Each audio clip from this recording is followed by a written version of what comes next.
This is the day the sky turned against a people who believed the ground belonged to them. This is Sodom and Gomorrah, a city of stone walls, fat palms, and a pride that dared to say, "Death cannot touch us here." This is the moment when sin stopped being a private secret and became a public rebellion. They had built towers so tall the birds changed course. They had packed caravans with silver and gold. They had stacked their tables with every pleasure, and they had wrapped their hearts in a dangerous sentence: "We are safe, we are special, we are untouchable." This is the story of the prophet who lived inside that city, and the night Allah sent 3 angels to end it forever. Sodom was not a forgotten village in the middle of nowhere. This was not a city that stumbled into sin. This was a city that built sin into its foundation. Their position on the trade highway made them wealthy beyond most cities of their time. Their markets overflowed. Their tables were full. Their palms were heavy with fruit. Their walls were strong. And with that, wealth came something else. Something no people before them had openly embraced. The Quran tells us the people of Lut were the first to approach men with desire instead of women. This was not hidden. This was not something they were ashamed of.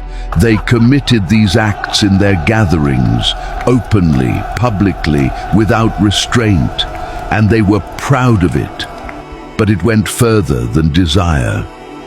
When a traveler entered Sodom, a stranger passing through their land, they did not just rob him. They humiliated him. They violated him in the worst way. They stripped him of dignity. This became their custom. This became their welcome. And if a man resisted, if he fought back, they killed him. And their leaders, their wealthy elders in dyed robes, they did not stop it. They protected it. They called it the way of their city, and anyone who objected was driven out. This is why Lut said to the angels, "By Allah, I have never known a people more wicked than these." He said it again, and again, and again, because no single sentence was enough to describe what he had witnessed.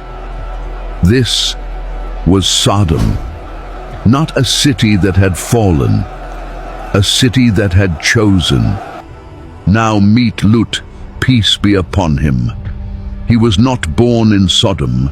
He came from Ur.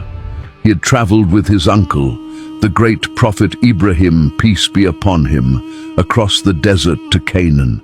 He had seen faith up close. He had seen what it meant to stand alone before an entire people and speak the truth. Then Allah commanded him, "Go to Sodom and Gomorrah, guide them, warn them, give them the chance to turn back." So he went.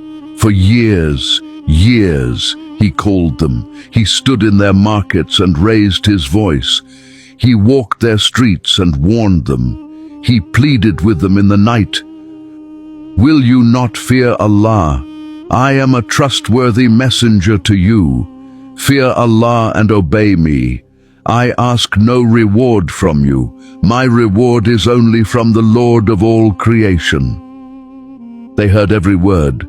They understood every warning, and they chose deliberately to reject every single one. "We have no need for your message, Lut. Leave us, An, or we will throw you out." One man, one household, in an entire city of corruption. That was all the faith Sodom had left. So Lut, peace be upon him, raised his hands, and he made dua. "My Lord, support me against these corrupting people." That prayer left his lips and rose past the towers of Sodom, past the mountains, past the clouds, and Allah heard it. Meanwhile, far from Sodom, something was already in motion. 3 angels, including Jibril himself, peace be upon him, arrived at the home of Prophet Ibrahim, peace be upon him. They came disguised as young men of striking, unusual beauty. Ibrahim was a man of generous hospitality. He immediately honored his guests. He prepared a roasted calf and set it before them, but they did not eat. And when guests refuse food, something is wrong. Ibrahim asked. The angels revealed themselves. We are the messengers of Allah. Do not fear. We bring you glad tidings of a son of great knowledge. Then they said something else, something that made the heart of Ibrahim stop mid-beat. We have been sent to the people of Lut. Ibrahim immediately said, but Lut is there. The angels replied, we know who is there. We will save him and his family, except his wife. She is among those who will remain behind. Ibrahim, the Khalil of Allah, the close friend of Allah, began to plead for the people of Sodom. He was that merciful. He argued for people who hated his nephew. He asked if they could be spared, but the decree had already come from Allah. The people of Sodom had been given chance after chance, and they had used every chance to go further. There was no more time. The angels left Ibrahim and walked toward Sodom. They arrived at the city walls at sunset. The first person to see them was the daughter of Lut, peace be upon him. She was at the river, filling her water jug. When she looked up and saw the faces of these young men, she was stunned. She left her jug on the riverbank. She ran home. Father, there are men at the gate. I have never in my life seen faces like theirs.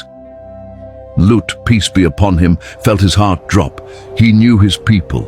He knew what beautiful guests meant in this city. He went to the men and whispered, please go to another town. These are the worst people on the earth. You do not want to enter here. He said it 4 times. 4 times he tried to turn away the very angels Allah had sent, but the angels were not ordinary guests. They were exactly where they were meant to be. So Lut brought them home. He tried to hide them. He tried to protect them.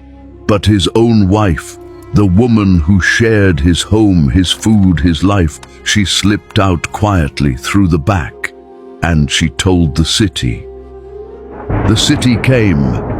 Not a few men, not a group of troublemakers, the whole city, every man rushing through the streets, torches raised, voices roaring. They gathered at his door, pounding, demanding. Lut, peace be upon him, came outside and blocked the entrance with his body. He pleaded, he reasoned, he begged. These are my guests. Do not shame me. Fear Allah. Is there not one righteous man among you? They said, you know what we want, Lut. Step aside. He cried out, if only I had power against you, or could take refuge in some strong support. A prophet of Allah pressed against his own door, trembling not for himself, but for the guests inside his home. Then a voice came from inside, calm, absolute, unmovable. O Lut, we are the messengers of your Lord. The angels revealed themselves. Jibreel, peace be upon him, stepped forward. He struck the mob with his wing, and in one single moment, every man outside that door went blind. They stumbled, they screamed, they crashed into each other in the darkness, clawing at their eyes, unable to find the door they had been pounding on seconds before. They fled into the night without their sight. A city that had spent years refusing to see the truth lost its eyes in an instant. The angels turned to Lut, peace be upon him. Leave tonight. Take your family.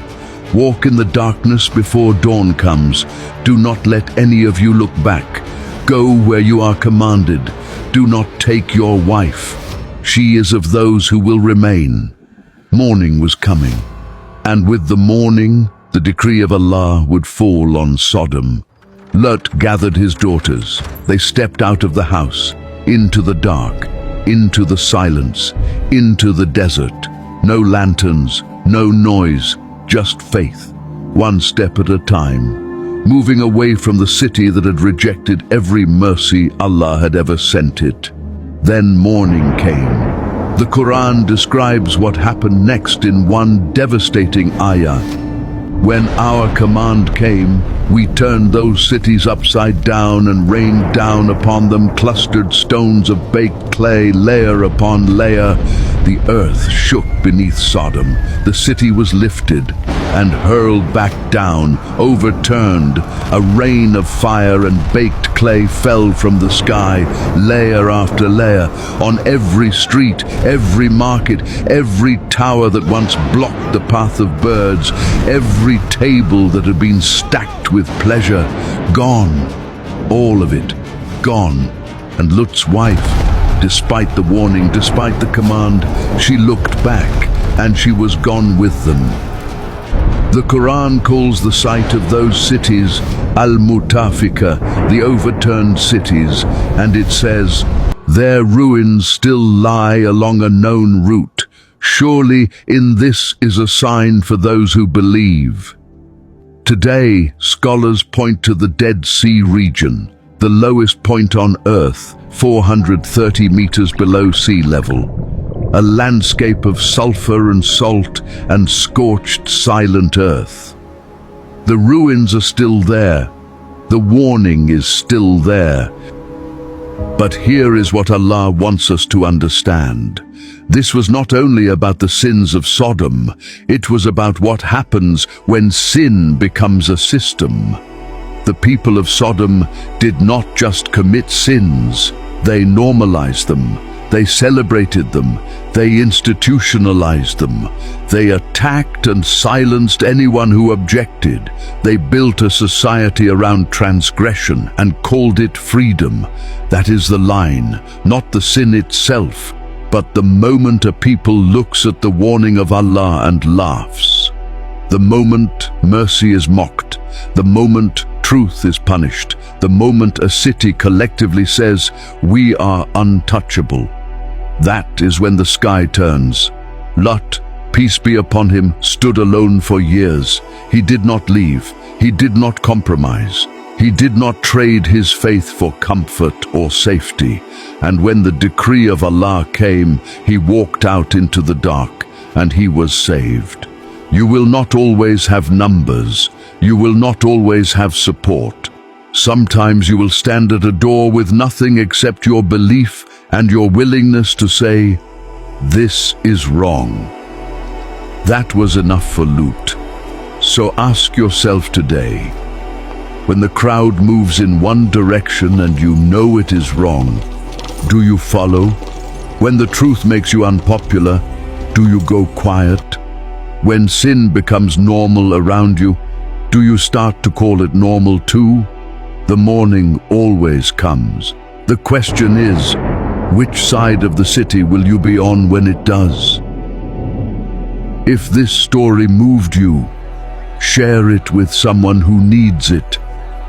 Because the lesson of Sodom was never meant to stay in the past. It was sent for every generation that came after, including ours.